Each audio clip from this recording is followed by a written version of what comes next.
7 menit.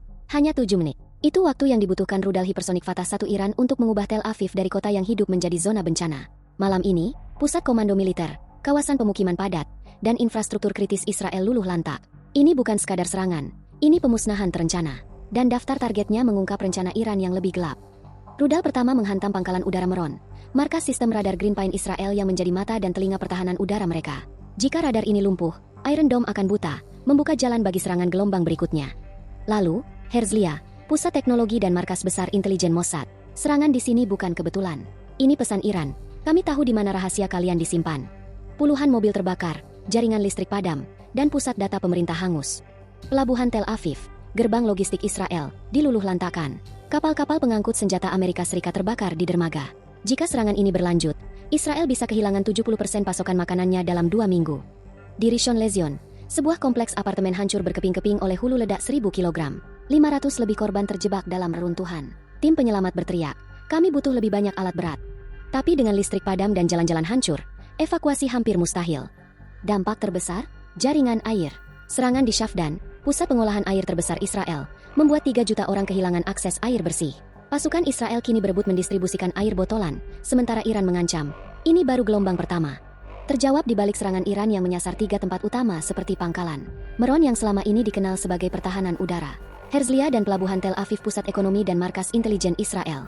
Lokasi ketiga adalah infrastruktur air dan pembangkit listrik yang bertujuan melemahkan moral warga sipil. Ini bukan sekadar serangan militer. Ini balas dendam. Setiap target mewakili luka lama Iran. Meron, tempat drone Israel pernah bunuh ilmuwan nuklir Iran.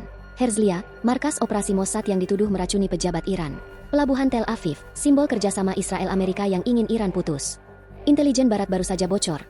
Iran memindahkan 12 rudal Fatah 2 ke posisi peluncuran. Apakah ini persiapan untuk gelombang kedua? Dan yang lebih menakutkan, apakah mereka akan menargetkan reaktor nuklir di Mona Israel? Kamera film, peta interaktif. Jangkauan Fatah 2 versus Fatah 1. Fatah 2 adalah monster baru. Jangkauan 2000 km, bisa capai Eropa Timur. Teknologi, multi-warhead, 1 rudal, 3 hulu ledak terpisah. Kemampuan elektronik, bisa ganggu sinyal GPS musuh saat terbang. Skenarionya terburuknya jika Iran melakukan serangan fase kedua adalah serangan kilat ke Dimona. Jika reaktor nuklir Israel kena, radiasi bisa racuni 500.000 orang dalam 24 jam. Israel sudah mengancam akan memakai senjata nuklir taktis sebagai balasan. Hantam infrastruktur minyak Timur Tengah. Target, kilang minyak Saudi Aramco o pipa gas Israel. Jika benar terjadi, dampaknya, harga minyak global bisa tembus $200 Amerika per barel. Serangan siber dan rudal kombinasi. Tanpa alarm serangan, korban jiwa bisa 10 kali lipat. Apakah ini awal perang regional? AS tidak tinggal diam. Armada ke-6-nya dikerahkan, sementara Pentagon memberi peringat keras. Serangan fase kedua ke Israel sama saja menyulut perang dengan NATO. Tapi Iran punya sekutu. Rusia dikabarkan mengirim sistem S-500 ke Teheran untuk membantu pertahanan udaranya. Jika fase kedua benar-benar terjadi, Israel mengancam akan menyerang pembangkit nuklir Bushehr Iran. Dan sekali senjata nuklir meledak tidak ada pemenang, hanya kuburan massal. Download Tribun X sekarang. Menghadirkan lokal menjadi Indonesia.